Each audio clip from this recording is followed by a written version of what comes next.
ভিডিওটি ভালো লাগলে অবশ্যই একটি লাইক করে দিও। ইমানদার বান্দারা, তোমরা যারা ঈমান এনেছ, তোমরা ওয়াদাসমূহ পূরণ করো।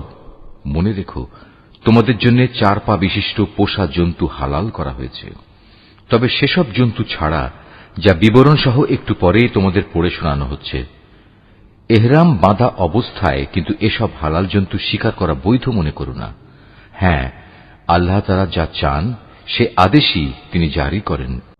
হে ঈমানদার বান্দারা, তোমরা আল্লাহ তাআলার নিদর্শনসমূহের অসম্মান করো না। সম্মানিত মাসগুলোকেও যুদ্ধ বিগ্রহের জন্য কখনো হালাল বানিয়ে নিও না।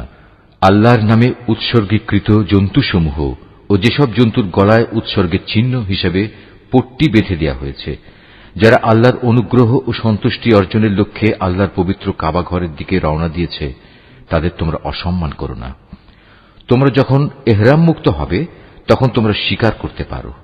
বিশেষ কোন একটি সম্প্রদায়ের বিদ্বেষ এমন বিদ্বেষ যার কারণে তারা তোমাদের আল্লাহ তাআলার পবিত্র মসজিদে আসার পথ বন্ধ করে দিয়েছিল, যেন তোমাদের কোন রকম সীমা লঙ্ঘন করতে প্ররোচিত না করে।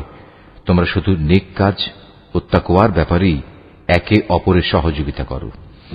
পাপ ও বাড়াবাড়ির কাজে কখনো একে অপরের সহযোগিতা করো না। সর্বাবস্থায় আল্লাহ তাআলাকে ভয় করো, কেননা আল্লাহ তাআলা পাপের দণ্ডদানের ব্যাপারে অত্যন্ত কঠোর। মৃত জন্তু, রক্ত, শুয়োরের গোশত ও যে জন্তু আল্লাহ তাআলা ছাড়া অন্য কারো নামে জবাই কিংবা উৎসর্গ করা হয়েছে তা সবই তোমাদের উপর হারাম করা হয়েছে। শ্বাসরুদ্ধ হয়ে মরা, আঘাত খেয়ে মরা, উপর থেকে পড়ে মরা, শিঙের আঘাতে মরা, হিংস্র জন্তুর খাওয়া জন্তুও তোমাদের জন্য হারাম। তবে তোমরা তা যদি জীবিত অবস্থায় পেয়ে জবাই করে থাকো তাহলে তা হারাম নয়। পূজার বেদিতে বলি দেয়া জন্তুও হারাম। লটারি কিংবা জুয়ার তীর নিক্ষেপ করে ভাগ্য নির্ণয় করা হারাম। এর সবকটাই হচ্ছে বড় বড় গুনার কাজ। আজ কাফেররা তোমাদের দিন নির্মূল করা সম্পর্কে হতাশ হয়ে পড়েছে, সুতরাং তোমরা তাদের ভয় করো না, বরং আমাকেই ভয় করো। আজ আমি তোমাদের জন্য তোমাদের দিন পরিপূর্ণ করে দিলাম, আর তোমাদের উপর আমার প্রতিশ্রুত নিয়ামতও আমি পূর্ণ করে দিলাম। তোমাদের জন্য জীবনের ব্যবস্থা হিসেবে আমি ইসলামকেই মনোনীত করলাম। হারামের ব্যাপারে মনে রেখো, যদি কোনো ব্যক্তি ক্ষুধার তাড়নায় হারাম খেতে বাধ্য হয় কিন্তু ইচ্ছে করে সে কোনো পাপের দিকে ঝুঁকে পড়তে না চায়, তার ব্যাপারটা আলাদা। অবশ্যই আল্লাহ তাআলা ক্ষমাশীল ও পরম দয়ালু। তারা তোমার কাছ থেকে জানতে চাইবে কোন কোন জিনিস তাদের জন্য হালাল করা হয়েছে। তুমি তাদের বলো, সব ধরনের পাকসাপ বস্তুই তোমাদের জন্য হালাল করা হয়েছে, এবং সেসব শিকারী জন্তু ও পাখির ধরে আনা জন্তু ও পাখিও তোমরা খাও, যাদের তোমরা শিকার করার নিয়ম শিক্ষা দিয়েছ, যেভাবে আল্লাহ তাআলা তোমাদের শিক্ষা দিয়েছিলেন। তবে এর উপর অবশ্যই আল্লাহ তাআলার নাম নেবে।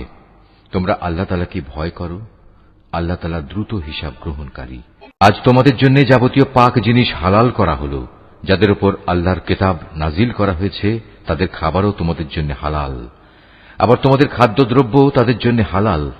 চরিত্রের সংরক্ষিত দুর্গে অবস্থানকারী মোমেন নারী ও তোমাদের আগে যাদের কিতাব দেওয়া হয়েছিল, যখন তোমরা তাদের মোহরানা আদায় করে দেবে, সেসব আহলে কিতাব সতী সাধ্বী নারীরাও তখন তোমাদের জন্য হালাল হয়ে যাবে।